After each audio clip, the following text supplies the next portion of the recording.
I am talking about events that happened 68 years ago, but I remember the events quite vividly. The whole of the UP campus was taken over by the Japanese. And every morning, the Japanese would take out their garbage around 10 o'clock. There would be a crowd waiting for the garbage to come out because food was so difficult during the war. Food was so difficult. People are waiting there to salvage whatever food they can get from the garbage. This is garbage. And suddenly I saw a Japanese, short, stocky. What I can't forget is that he wore a white belt with 3 buckles in it. And he had a wooden sword, the one that they use in their kendo games. This is a solid piece of wooden sword.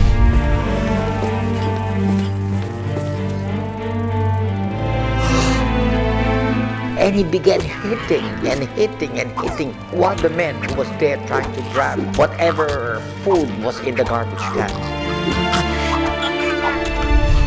This took place for about 10 minutes until that man fell on the ground and died.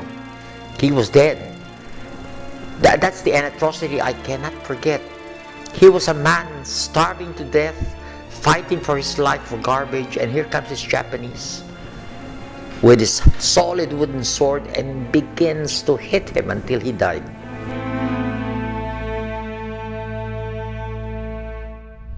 Hey everyone, thank you so much for watching my short animated story. I did this project for 2 reasons. One is because I'm looking for alternative ways of telling stories cinematically without making any physical contact with other people, because of course we have to practice social distancing these days, and animation is one of those storytelling methods where you can just do it by yourself, or if I'm working with a team, then I can just direct them from my house remotely, and then the production team can work remotely in their own respective houses as well.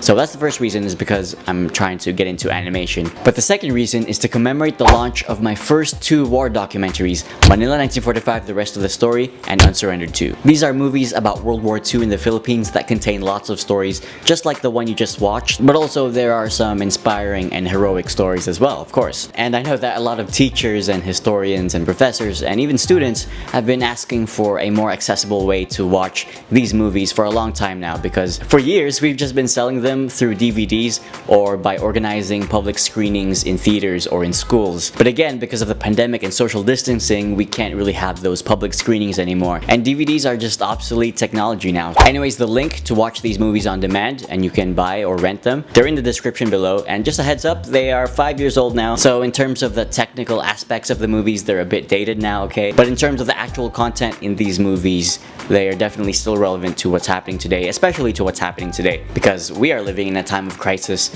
and World War II back then was a time of crisis. So there's a lot to learn from what the people back then did that we can apply or not apply to what we're doing now. Napakaganda yung ginawa ninyo. The Unsurrendered, the history of the Hunters ROTC Guerrilla Unit.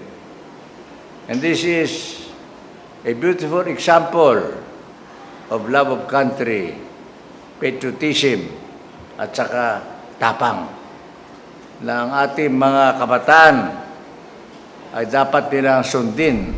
It's great that this film opened our eyes. It kind of opened my eyes to realize that we're capable of more than we think. Age is not a limit to all the possible things that you could do. I actually cried a lot of times when I was watching the movie. Wala na iyak na ako. Oh my God! At a young age, meron tayong magagawa. We can leave a mark, katulad ng sinabi ng director. It's a badass documentary. I really like it. So, thank you.